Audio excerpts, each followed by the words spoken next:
A security forum here in Seoul, hosted by a local think tank, touches upon the importance of the Trilateral defense framework involving South Korea, Japan and the US in countering North Korea's defiance of UN Security Council resolutions and more.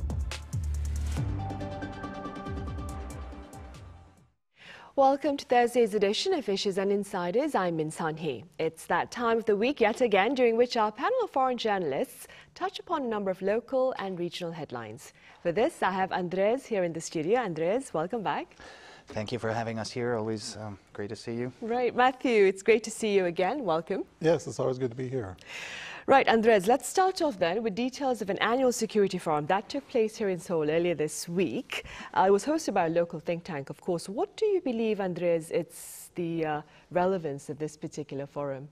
Yes, the Asan Plenum, the 2024 edition of the Asan Plenum took place this week. Started Tuesday in Seoul. It's a yearly forum held by the Asan Institute of Policy Studies, which, as we know, is backed also by the Hyundai Group. It's a very important think tank in Korea, and it normally once a year it gathers experts from all over the world and different sorts of areas, but mainly discussing issues concerning security, both global, but with a strong accent on the Korean Peninsula and regional issues. And well, of course, this year with so many things going on, both globally and regionally. I mean, we can think of even how the war in Ukraine or Israel's military invasion of the Gaza Strip is affecting this region too.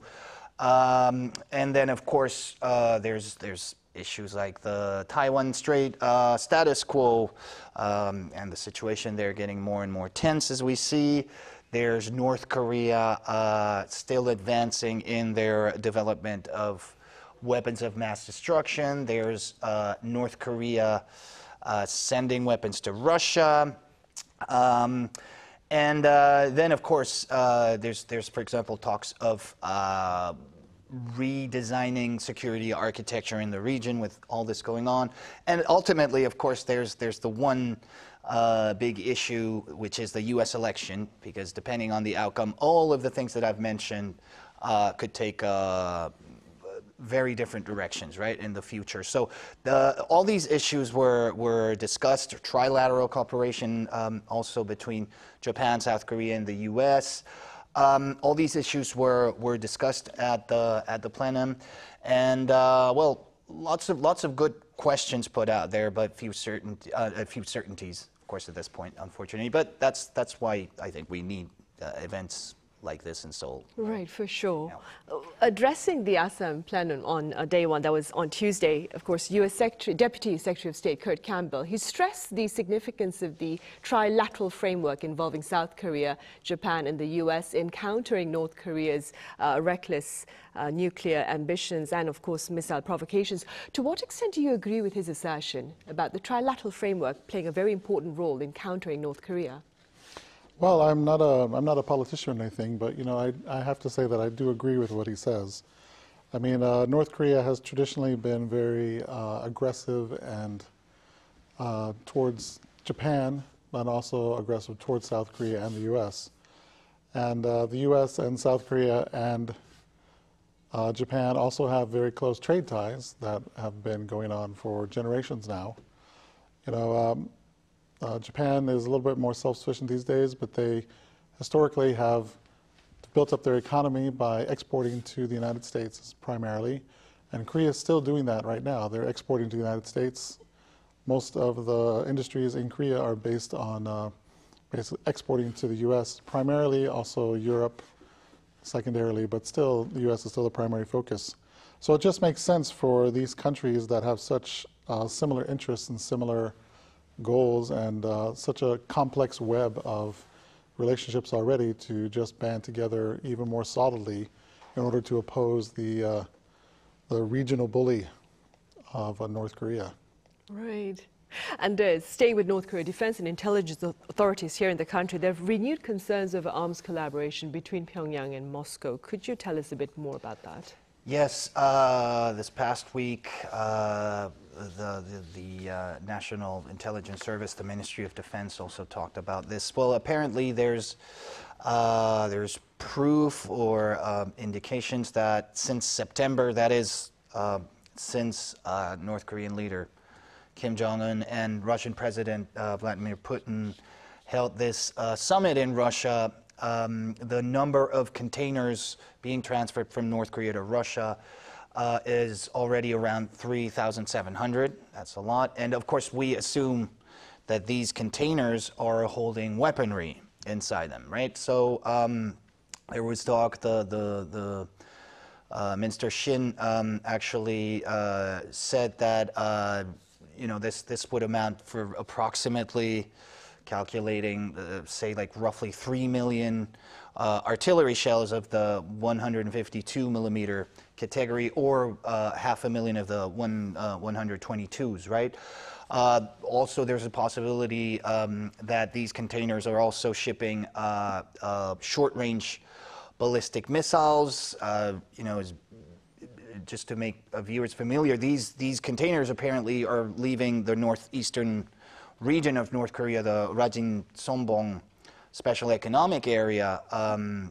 Either they're being shipped through trains through the Tumangang border pass, which is the only land pass between Russia and North Korea, or they're actually being shipped on boats that leave Songbong port and go all the way to Dunai, which is this port east of Vladivostok, where everything is ultimately sent by train to Western Russia, very close to the war front in Ukraine, where allegedly this material is being used. And of course, there's more and more indications, open source intelligence, people talking about what they're finding in the debris when, Russia attacks certain Ukrainian assets, and you can tell by the debris either of the artillery shells or missiles, and the clear indications that this is North Korean weaponry that Russia is using. And some have actually said that the artillery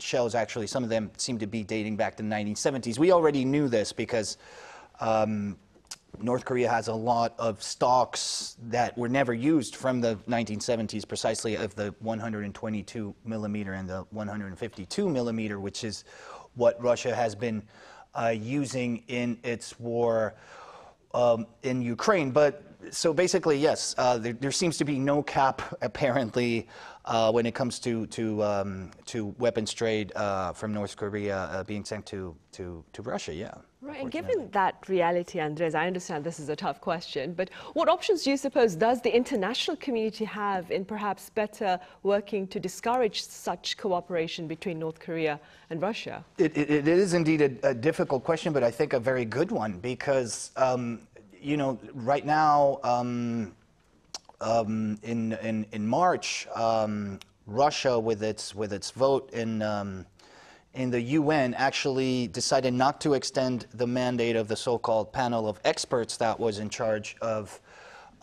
monitoring and the implementation of sanctions, which is already a very, very, very difficult task, to actually keep all member countries on check and seeing, like, look, are you actually abiding by these sanctions or not? This panel always had a very difficult, challenging task ahead of them, and now their mandate expired on April 30th, so there's no way to monitor if member states are actually abiding by these sanctions or not. We know already that Beijing and Moscow were not supporting the approval of new sanctions for the past few years. But yes, unfortunately, right now you can see that sanctions have become a way, let's say, more toothless policy tool at this point because of this. And I think in general what we're seeing when it comes, for example, to UN and what's happening is we're seeing many countries, let their very particular national interests be put up forefront, and then common interest that used to be more of a thing back then, you know, goes back in the back burner in this case. So I think very difficult. There's the one stakeholder that I think could be useful in this case, and it's China. It has a good relationship with both Moscow and Pyongyang, but of course, the moment that Ukraine also keeps receiving all this weaponry from the States and Europe, I think they're going to try and stay put if this means that there's some sort of a stalemate, at least in Ukraine, even though we're seeing all these advances from Russia in the eastern part of Ukraine in the past few weeks. But extremely difficult situation here, I think. Right. And Matthew, North Korea, for its part, it's been accusing countries in the West of raising tensions here in this part of the world. Do give us some background regarding that accusation, and what do you suppose may be Pyongyang's intentions? Well, Pyongyang is usually complaining about the same things as anyone who's been in Korea for a long time will know. They're often complaining about military exercises that are undergone in the region because they think that those military exercises are designed to help people practice going up against them, which is mostly true. And they also complain about sanctions and surveillance that's happening in the area because they also think that those sanctions are directed against them, which they are. And the sanctions are also, and the surveillance is also directed at their assets and at their territory, which is also true. So these are all things that they complain about. But they're probably talking about some recent incidents that happened. The most recent one was last week. There was an Australian helicopter that was on patrol in the Yellow Sea, which is just west of North Korea and east of China. And Chinese fighter jet intercepted the helicopter in international waters, according to the Australians, and it fired flares at it, and it flew very close in an intimidating manner. There were no shots fired or anything, but they were trying to scare the helicopter out of the area. Now, this is the Australian helicopter was surveilling the North Korea area to try to enforce sanctions that the United Nations had put on North Korea, and a Chinese fighter jet was intimidating that in North Korea and helping North Korea to try to push against these sanctions somehow. So that happened recently, but also in last month there was a 2-day training exercise between South Korea, Japan, and the United States. It was a naval exercise. It was a little bit further away. It was in the involved the carrier group and the USS led by the USS Theodore Roosevelt. It was in the East China Sea. It was a little bit further away from North Korea, but North Korea did say something about that. They didn't really like that, as they always mention that. And also in October of last year, there was a Canadian airplane that was also conducting surveillance in order to enforce UN sanctions. It was also intercepted by Chinese warplanes, and they also flew, according to the Canadians, in an unsafe and unprofessional manner.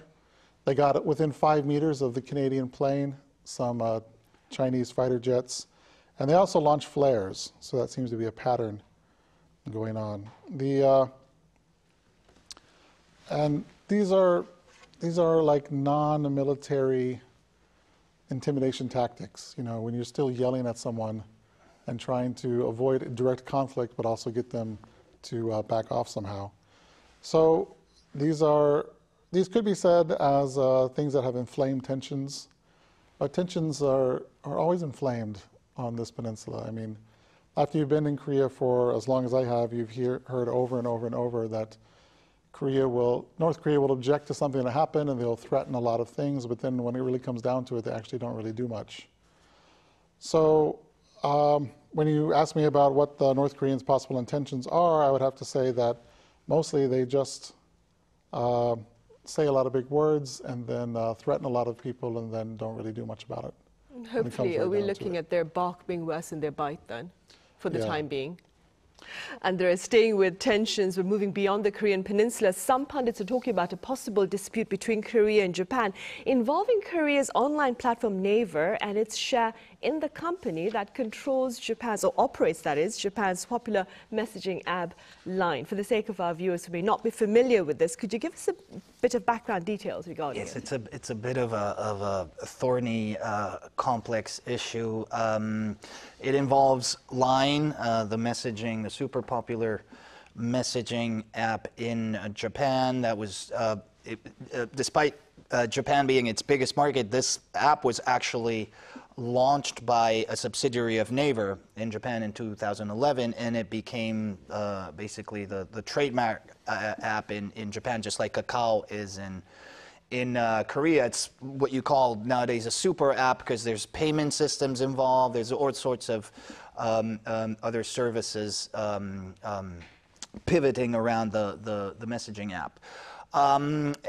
So a few years ago, Naver's subsidiary in Japan decided to join the SoftBank Group. The SoftBank Group is held by this very famous entrepreneur called Son Masayoshi, which is many viewers might know this. He's what the Japanese call a Korean zainichi. His ethnicity is Korean, so he's always had a big interest, of course, in both countries and companies from both countries working together. They formed this so-called holdings company that would actually operate both Yahoo Japan, which is one of the main operations in the communications field of SoftBank, and the Line app through this company called LY. Then what happened was that last year, late last year, Line got hacked, and more than 500,000 people saw their data leaked and compromised. So big problem there. And then the Ministry of Communications and Internal Affairs, the Japanese ministry, then told Naver to start, filing reports on to see what went wrong here and to monitor the situation and please improve security. But it started to apparently allegedly pressure Naver to let go of its holdings within LY so that eventually SoftBank would take over the IT security architecture of the app. So let's say this we know through LY CEO that the Japanese government is making calls in this direction. The idea is to, let's say, make the security architecture of Line Japanese in this case, leave Naver out of, they both have a majority stake that is split 50-50. So what the Japanese government wants Naver to do is to sell a bit of that stake so that it's SoftBank who pulls the reins here. What we know, the latest things that we know coming from the Korean government actually, because this is as I said, a very thorny issue because it raises questions about, what's going to happen with cross-border investments. Naver has, underlined the fact that its Japanese subsidiary is extremely important, and if we do anything in this direction, it's going to redraw our whole strategies overseas. This is not a decision that you should just make overnight. So basically what we've heard coming from the Korean government, which has been supporting Naver in this case, is that for now, Naver is not contemplating or proposing any sales of its stock in LY, and this will be included in the report that is due in July for the Japanese Ministry of Internal Affairs and Communications. And what we know so far is that whatever decision is going to be made, it's going to take probably many months, or maybe it will come next year. We don't know. It's definitely a very complex issue, and it does affect potentially, diplomatic ties in this case, especially given how hard the current Korean government has worked to try and cozy up a little bit to Japan. Right. Hence the concerns raised by a number of pundits observing this particular issue. Matthew, back on the domestic front here in South Korea, there's been quite a bit of coverage by the foreign media as well with regard to President Yoon Suk-yeol's intentions to set up a ministry to tackle the country's dismal birth rate. What are your thoughts regarding these intentions? Well, I think that in another country with another government, another culture of people, this would just be something that would be fertile ground for a bunch of jokes. You know, the government is going to try to get people to make more babies. But there is a unique property that I've noticed in Korea with the Korean government and the Korean people. There seems to be a large amount of unity and a large amount of faith in the government by the people compared to other countries. So I think that specifically within South Korea, if the government does set up a ministry to try to deal with such a specific and personal issue, that there actually may be some valid and heartfelt progress on this front. One of the things that I really appreciate about the Korean government, even though I'm not really included in it, is that it does seem to care about the people of Korea an unusually large amount compared to the governments of some other countries. And I think that there may be this kind of a heavy-handed top-down policy coming from a theoretical government ministry to try to increase something so intimate and personal as a birth rate, and I guess you'd have to go with a marriage rate, and you'd have to like create some sort of system and the conditions for people to consider childbirth and families to be more acceptable, that I think that it might be that the Korean government would be able to pull it off. Right, for sure, because it takes a village to raise a child, they say. They do say that, yeah. Right.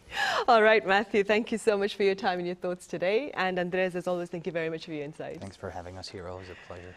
Right, well, on that note, we end this edition of Issues and Insiders. Thank you for watching. See you same time tomorrow.